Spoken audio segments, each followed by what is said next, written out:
All right, yes, I watched yet another episode of Space 1999, and this was the final episode of the first season, called The Last Enemy.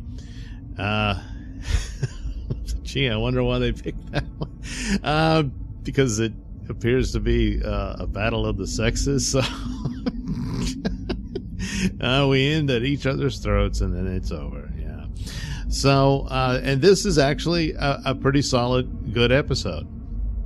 So, once again, the moon base comes into this solar system, and there's two planets on opposite sides of the sun, and they're at war with each other. And basically, Alpha Base becomes embroiled in this, and they, each side tries to make them a pawn. But more of the female side, we see more of them than the male side.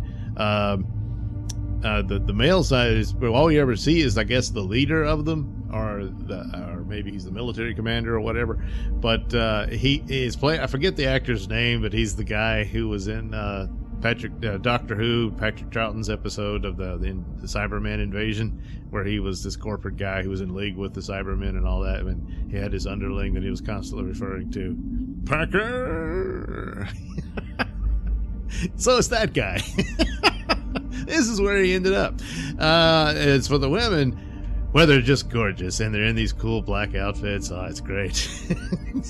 They look like a rock band in some scenes and stuff. And even the main lady who comes over to the Alpha Base is, I don't know, kind of had a Joan Jett look to her. But anyway, she comes over there and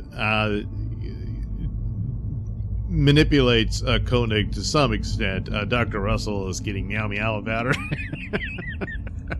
And she's manipulating them into drawing out the enemy so that they can destroy them and use Alpha to do it.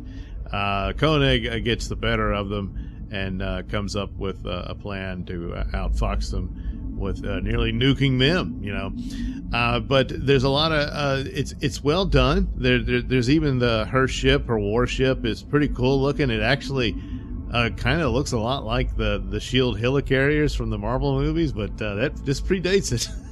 And it doesn't look like the one from the comic, so hey, well. But it's a pretty cool looking model, and ultimately they outfox them, and it kind of makes the male side look better.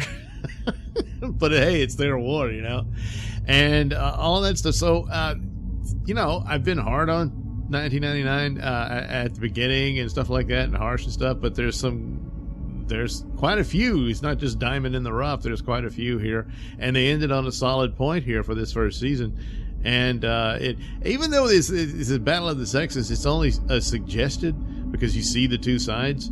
You see most of the one side and a little of the other, but still, that's what appears to be the case and all that. And but it's the primary problem is from the Alphans' point of view of being sort of manipulated and trapped between the two. So.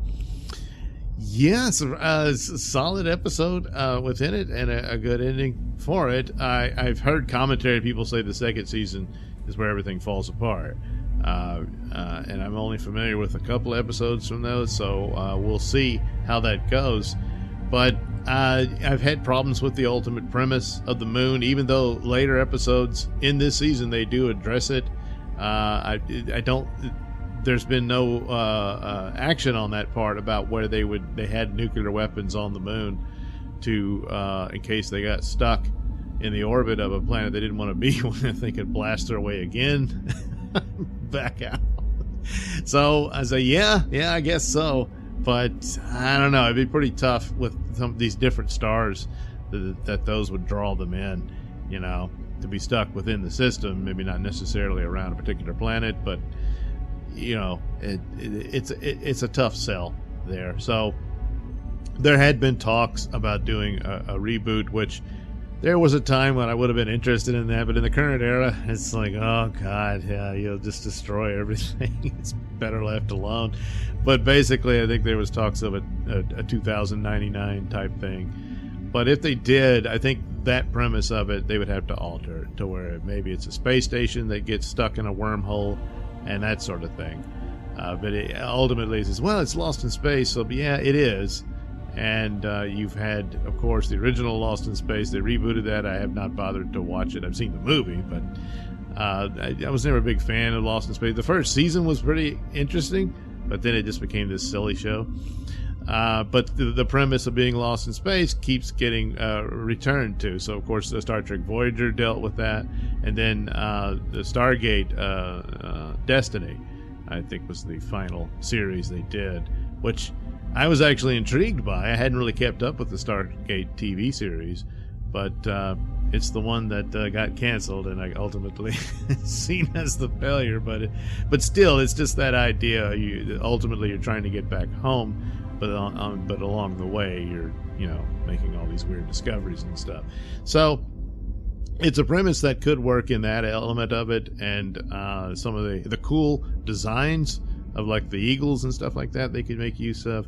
But I think more it would be like a space station that orbits the moon or something like that, and a wormhole type thing takes them, and they try to find their way back, but they can't.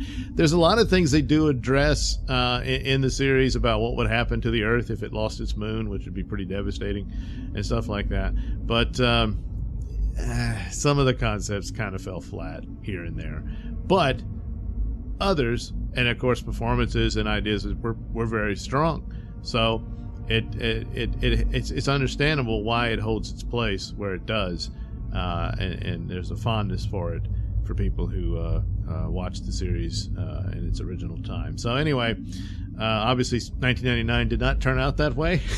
So it's an alternate universe type thing. But anyway, this was a pretty strong close for its first season. It's I don't think it's one of the best episodes, but it's pretty damn good, and I enjoyed it. So there we go. The Last Enemy from Space, 1999.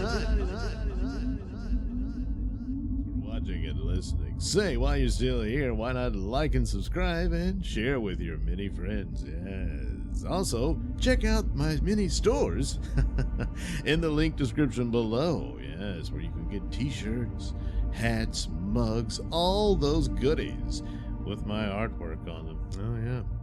And head over to indieplanet.com and pick up a copy of my comic book, Night Night.